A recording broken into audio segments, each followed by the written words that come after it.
High everyone, welcome back to my channel Joyita's everyday. Good morning. আজকে হচ্ছে day 3 বাড়ি আসার। আজকে বাড়ি ফেরার দিন। আজকে বিকেলবেলা মানে সন্ধ্যেবেলা বাড়ি চলে যাব আর কি, ওই বাড়ি চলে যাব। তো এখান থেকে আমরা গাড়ি বুক করে নিয়েছি, গাড়ি আসবে বিকেল 5টা নাগাদ। তার আগে বেশ কয়েকটা কাজ আছে, যেমন আজকের কাজ হচ্ছে সকালে আমরা ব্রেকফাস্টের পর যাব হচ্ছে আমি আর রিক একটু নার্সারিতে। আমার বাবা যেখান থেকে গাছ নেয় সেখানে যাব, কিছু ইনডোর প্ল্যান্ট কালেকশনের আছে, ওখানে আমরা ইনডোর প্ল্যান্ট কিছু লাগাবো। তো সেইগুলো আমরা এখান থেকে নিয়ে যাবো ভেবেছি, যেহেতু গাড়িতে যাচ্ছে অসুবিধা হবে না, প্রচণ্ড রোদ, তাই জন্য ফুল প্রোটেকশন নিয়ে যেতে হবে। আর আজকে তোমাদের সাথে আমি এক্ষুনি বাড়ির কিছু গাছের আপডেট শেয়ার করি। প্রত্যেকবার আমার ব্লগেতে বাবার এই সাজানো বাগান তোমাদের সাথে শেয়ার করি, তো সেরকমই দেখাই যে গরমকালের কি সিচুয়েশন বাড়ির। এতদিন তো শীতকালে দেখেছো কি সিচুয়েশন, এবার গরমটা দেখাই। 45 লাগবে, গরম গরম কচুরি, আলুর দম, আর এর সাথে জিলিপি আছে, এক ব্যাগ ভর্তি কচুরি। বাবা রে, এই হচ্ছে আমাদের গেট। আর এখানে দেখো, এখানে জবা আছে, এটা টগর। এই দুটো গাছ হয়তো আমরা আজকে নিয়ে যাব, এই দুটো বাবা রেডি করে রেখেছে।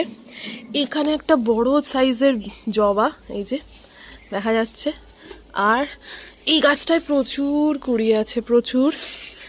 এইদিকে আছে হচ্ছে, এটা তো কি যেন বলে এটাকে, চাপা বানা কি এটা বলে, আমি ভুলে যাচ্ছি। করবি, করবি, রাইট, করবি, এটা করবি। এই গাছগুলো তো সবার বাড়িতেই মোটামুটি আছে এবং এটাতে প্রচুর মানে ফুল হয়। এটা এদিকে, দেন এদিকেও গাছ আছে অনেক কিছু। এইখানে পদ্ম আছে একটা, এইটা হচ্ছে বকফুল গাছ মায়ের। এখানে একটা বিশেষ গাছ প্রিপেয়ার হচ্ছে, আমি জানি না, যেন খুব ভালোভাবে প্রিপেয়ার হয়, তারপরে আমি তোমার সাথে শেয়ার করব। আর এই দিকটা হচ্ছে এই বাগানে এখানেও জবা আছে। কালকে এটা খুব ভালো ফুটেছিল, আমি মানে তুলতে ভুলে গেছি। এখানে একটা জবা, এখানে একটা জবা। এটা হচ্ছে নিম গাছ আমাদের বাড়ির। এই যে জবা এখানে, এটা না লক্ষ্মী জবা, এরকম কালারের হয়, এটা খুব রেয়ার। আচ্ছা, এখানেও আছে, এটা হচ্ছে ওই ডাবল টগর যেগুলো হয় সেগুলো। এটা তো কাঞ্চন। এই হচ্ছে এখানে গোলাপ। আর এই স্ট্রেচটা এখন শীতকাল বলে পুরো ফাঁকা, এই গরমকাল বলে পুরো ফাঁকা, শীতকাল হলে এখানটা ভর্তি থাকে মোটামুটি। ব্রেকফাস্ট করার পর আমরা দুজনেই বেরিয়ে পড়েছি আর যাচ্ছি হচ্ছে আমাদের নতুন ব্রিজ দিয়ে। অনেকেই এখানে যারা থাকো তারা তো চেনই। আর আজকে এই কাঠফাটা রোদে এই ব্রিজ দিয়ে যেতে যেতে আমাদের এই পুরো শহরটাকে না এইখান থেকে দেখা যায়, বেশ সুন্দর। অনেক দিন পর এই ব্রিজটার দিকে এলাম, বাড়ি এসছি অনেক দিন পর, তো এটা তো আসবই। বললাম একবার আমাকে চালাতে দিতে, ছেলেটা কিছুতেই আমাকে চালাতে দিল না। বললাম একটু দাঁড়িয়ে ছবি তুলি, সেটাও রাজি হলো না এই গরমের মধ্যে। কোনো রকম এখন নার্সারিতে যেতে পারলে বাঁচি। চলে এসেছি আমরা নার্সারিতে। আর এই যে আমাদের নার্সারি, মনে হচ্ছে আজকে ফাঁকা। এই রোদে আর কে আসবে বলো, এই বেলাতে যারা আসে তারা সকাল সকাল আসে। বিশাল মানে কয়েক বিঘে জমি নিয়ে এই নার্সারিটা। আমি তো এসেছি অনেকবার, বাট রিকের এটা ফার্স্ট টাইম ছিল।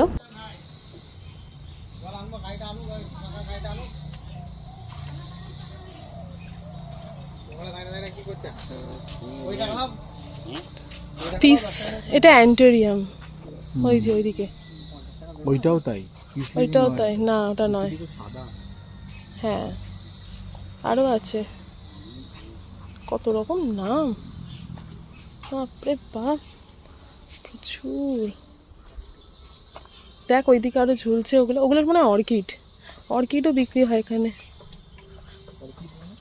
অর্কিড মানে অর্কিড, বাহ কি সুন্দর এগুলো না।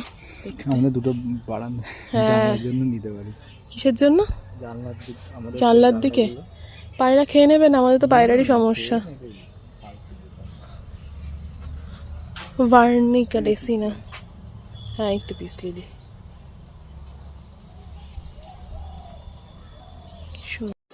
এই জাস্ট আমার স্নান কমপ্লিট হলো, বাকি সবারই স্নান হয়ে গেছে।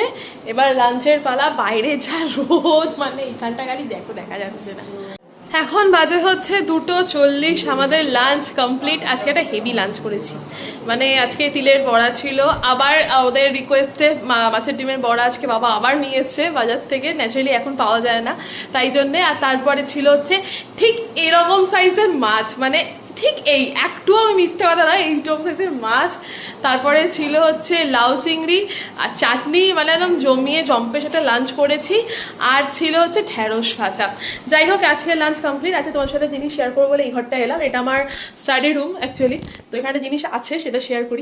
এই ছবিটা আমি ব্লগে কখনো সেইভাবে দেখেছি বলে মনে হয় না। আজকে ছবিটা দেখাচ্ছি, যদি একটু শ্যাডো পড়ছে এখানটায়, কাছ থেকে দেখাই। এই যে এই ছবিটা হচ্ছে মোটামুটি আমি তখন ক্লাস 7-8 তখন তোলা, প্রথম ডিএসএলআরে তোলা ছবি। এটা আমার দাদা তুলে দিয়েছিল। তো এটাকে এইভাবে ল্যামিনেট করা আছে। আর এই ঘরটার ব্যাপারে যদি বলি, অনেকেই জানো এটা আমার স্টাডি রুম। এখানে আমার কম্পিউটার আছে, এখানে কিছু স্কুলের মেমোরিজ আছে, বন্ধুদের গিফট মানে আমায় দিয়েছিল হ্যাপি বার্থডেতে, সেটা আছে। তার সাথে এগুলো হচ্ছে আন্দামান গেছিলাম, আন্দামানের ছবি এই দুটোই। এটাও আন্দামানের ছবি, এটাও আন্দামানের ছবি, জাস্ট ফ্রেমগুলো আলাদা। এইটা হচ্ছে আমার বিয়ের তত্ত্বসূচি, মানে এটা হচ্ছে বিশাল একটা হিউজ, যেটা ওদের বাড়ি থেকে এসছিল তত্ত্বসূচি। আর এইদিকে হচ্ছে একটা নাচের পোজে ছবি আছে এইটা। এগুলো হচ্ছে আমার পড়ার ঘরের একটা আলমারি আছে সেখানে। এখানে আমার প্রচুর জিনিস এখনও আছে, এগুলো থাকবেই সব এখানে। এইটা দেখানোর মতন এইরকম একটা মূর্তি আমার ওই বাড়িতে আছে, তোমরা অনেকেই দেখেছো, নটরাজের মূর্তি। বাট এই মূর্তিটা আমার কাছে খুব স্পেশাল। তার কারণটা হলো, এটা আমার একটি স্টুডেন্ট আমায় গিফট করেছিল টিচার্স ডেতে, তখন অনেকটাই ছোট সেই সময় এটা গিফট করা, তো সেই জন্য এটা খুব বড় আমার কাছে এটা প্রাপ্তি ছিল। এই ওয়ালটা যদি একটু দেখাই, এই ছবিটা আমি ওই বাড়িতেও নিয়ে গেছি, মানে আরেকটা প্রিন্ট করে। এটা একটা পারফরমেন্সের টাইমে করা। এটা হচ্ছে বিএডের ট্রেনিংয়ে আমার সমস্ত এখানে বিএডের মেমোরিজ আছে।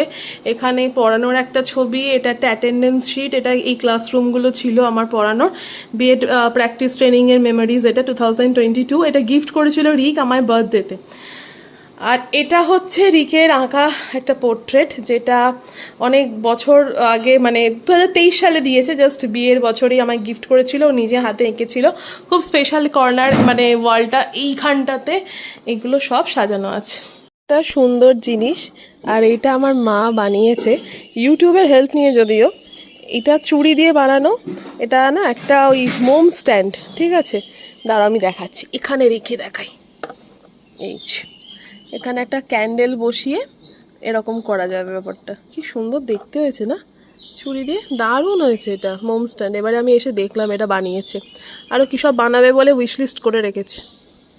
এখন বাজে হচ্ছে 5:05, আর কি বলে আমি রেডি হব এবার। বাকি সবাই টুকটাক টুকটাক করে রেডি হচ্ছে, এবার আমরাও রেডি হব। চোখ মুখের অবস্থা কি, শুয়েছিলাম জাস্ট, রেডি হব, গাড়ি আসবে। এখানে গাড়ির অপেক্ষায় বসে আছে, ওদিকে একজন, এখানে একজন, ইনি আমাদের সি অফ করবে বলে বসে আছেন। আর এখানে আমরা একজন। এই যে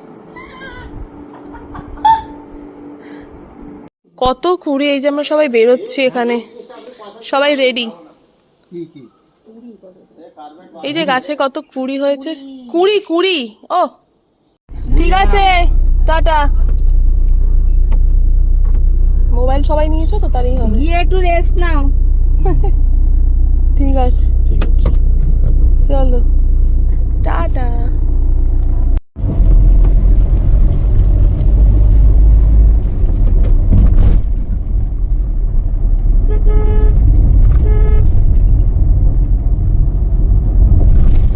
আজকে আমাদের প্ল্যানের মধ্যে ইনক্লুড ছিল যে আমরা এক্সপ্রেস ধাবা থেকে ডিনারটা কিনে পার্সেল করে নিয়ে যাব। কারণ হচ্ছে বাড়িতে গিয়ে আর মোটেই ইচ্ছা করবে না কিছু বানিয়ে খাওয়ার মতন, তো তাই জন্যে আমরা চলে এসেছি এক্সপ্রেস ধাবায়। আমি এর আগে অনেকবার এসেছি, বাট রিকের জন্য ফার্স্ট টাইম ছিল, ও আমার সাথেও কোনো দিন আসেনি এক্সপ্রেস ধাবাতে। ও এবার শুরু থেকে বলেছিল আসবো, আর এসেই গরম গরম সিঙ্গারা আমরা পেয়ে গেছি, একদম বিকেলের টাইমে এসেছিলাম বলে। এখান থেকে সিঙ্গারা নিচ্ছি, একটু চা নেবে, আমি অবশ্য চাটা খাবো না, বাট ওরা চা খাচ্ছে। আমি আপাতত সিঙ্গারাটা টেস্ট করি কীরকম খেতে। অপূর্ব সিঙ্গারা খেয়েছি আমরা সবাই মিলে, এক কথা বলছি বারবার করে। আর ওরা চা খাচ্ছে, বাট আমি চাটা খেলাম না, কিন্তু সিঙ্গারাটা দারুণ একেবারে। হ্যাঁ সিরিয়াসলি, যে হারে আমি এই মাসে বাইরে খেয়েছি, মানে মারাত্মক লেভেলের যাকে বলে। বাবা, এই যেখানে সবাই বসে আছে। তরকারিটা বেশি ভালো। হ্যাঁ, রুটি পাওয়া যায়নি, না রুটি পাওয়া যায়নি এখানে। জায়গাটা খালি জাস্ট দেখো, এইখানটা পুরো একটা উডেন, আর এইটাতে দারুণ, এই যে কি সুন্দর এটা করা আছে, পাশে এইটা এইরকম একটা ব্যাপার, খুব সুন্দর। আমি এর আগে দুবার এসেছি, বাট এই স্ট্রাকচারটা নতুন করেছে দেখলাম, এইগুলো ছিল না। তো আমি বিয়ের আগে এসেছিলাম, তো বেশ পাল্টে গেছে ব্যাপারটা। এখানে সুন্দর একটা উই লাভ এক্সপ্রেস ধাবা এসব করে দিয়েছে, খুব সুন্দর লাগছে দেখতে। আলো জ্বললে আরো বেশি সুন্দর, এই আলোগুলো এখনো জ্বলেনি। হ্যাঁ, হারিকেনগুলো খুব সুন্দর লাগছে। পেয়েছি সব আমাদের অর্ডারের জিনিসপত্র, চলো বেরোনো যাক। 7:20 বাজে, আমরা পৌঁছে গেছি সেফলি, আর সব জিনিস খাওয়া টাওয়া নিয়ে একদম পৌঁছে গেছি। আমাদের কিছু এনার্জি আছে, এক্ষুনি এলাম, যদিও গাড়িতেই এসছি, এক্ষুনি বেরোচ্ছি। অক্ষয় তৃতীয়া করতে একটা ইনভিটেশন আছে একটা দোকানে 12 মাসে, তো সেখানে যেতেই হবে, কিছু করার নেই, তাই বেরোচ্ছি। এই জাস্ট ফ্রেশ হয়েছি, এখন 8:10 বাজে। আমরা জাস্ট গেছি দোকানে, নিয়েছি আর চলে এসেছি। এত ভিড় রাস্তাতে, পয়লা বৈশাখের মতন আজকেও ভিড় হয়েছে। আর এখন আমরা মোটামুটি ফ্রেশ হয়েছি, প্রচুর জিনিসপত্র সেগুলো সব গুছোতে হবে এখন, ওগুলো গুছিয়ে নিয়ে দেন ওপরে যাব, গিয়ে একটু চা খেতে হবে। ফ্রেশ হয়ে আগে বসে পড়েছি গিটার নিয়ে প্র্যাকটিস করতে, কালকে আমার স্যার আসবেন তাই জন্যে। আর কিছু এই মাঝখানে কয়েকদিন প্র্যাকটিস হয়নি, তো সেই কারণে এই যে গিটার নিয়ে বসেছি হচ্ছে প্র্যাকটিসে, এখন প্র্যাকটিস করব। এই হচ্ছে অবস্থা, বেশ অনেক রাত, এখন মোটামুটি 9টা বেজে গেছে। আর আমি এসছি হচ্ছে ছাদে, এই দেখো, এটা ফ্ল্যাশ লাইটটা অফ করে দিলে ভাল লাগবে দেখতে আরো। এই যে ছাদে এসছি এখন, আর এখন কি বলে, আমি আর রিক এসছি আপাতত, প্রচণ্ড হাওয়া দিচ্ছে আর ঘরে গরম, কতক্ষণ মানুষ এসি চলবে বলো, মানে বেশ, মানে আমাদের 9টা থেকে প্রায় সারা রাত চলে ভোর অবধি, এই 9টা থেকে আপ টু কাল সকাল অবধি, 9টার আগের মুহূর্তটা অবধি এখানে থাকি, খুব হাওয়া দিচ্ছে বাইরে, তাই জন্যই বাইরে এলাম। আর কি বলে, আজকে বিশেষ কিছু ব্লগ করব না, কারণ এরপর ডিনার করব, আর আমরা ডিনার আজকে এক্সপ্রেস ধাবা থেকে নিয়ে এসেছি, তো ওটা দিয়ে ডিনার আজকে হয়ে যাবে, তারপরে স্ট্রেট ঘুম। হ্যাঁ, কালকে আবার বা নতুন দিন শুরু হবে, প্লাস অনেক কাজ আছে কালকে, মানডে, কাল মানডে না, কাল তুই টিউসডে। হ্যাঁ, বেশ অনেকটা রাত হয়ে গেল, একটা বই পড়ছিলাম। ইদানিং আমার আবার এই 2026-এ কি হয়েছে জানি না, যেই কাজগুলো আগে কখনো করতাম বা সেখান থেকে অনেকদিন ছুট হয়ে গেছিলো, সেইগুলো আমি আবার শুরু করেছি। এখন একটা গল্পের বই পড়া টেন্ডেন্সি আনছি নিজের মধ্যে, একটা বই অলরেডি শেষ হয়েছে, আর বইমেলায় গিয়ে খুব আফসোস হয়, তো সেই জন্য আমি চেষ্টা করেছি এবারে যে না, আমি কিছু হলেও বই পড়বো। আজকে একটা বই পড়ছি, তোমার সাথে শেয়ার করছি, দাঁড়াও। পড়ছি 5টি উপন্যাস শীর্ষেন্দু মুখোপাধ্যায়, এই 3002 আপাতত এই গল্পটা চলছে, আর অলরেডি একটা বই আমার শেষ, সেটা না হয় পরে কখনো শেষ মানে জানাবো কোনটা পড়েছিলাম তোমাদেরকে, এইটা এখন চলছে। আজকে তো এই অবধি ব্লগটা রাখতেই হবে, আর অনেক রাতও হয়ে গেছে, এবার ঘুমাতে হবে, কালকে আবার ওঠা, আবার ডেলি লাইফ। দুদিনের বেশ চেঞ্জে গেছিলাম, ভালোই লাগে বাড়ি যেতে, কার না খারাপ লাগবে। তো চলো এবার শোয়া যাক, আর আজকের ব্লগটা এখানেই শেষ করছি। ভালো লাগলে অবশ্যই চ্যানেলটাকে সাবস্ক্রাইব করে দিও, লাইক করো, শেয়ার করো। দেখা হবে নেক্সট ব্লগে, ততক্ষণ অবধি টাটা, বাই, গুড নাইট।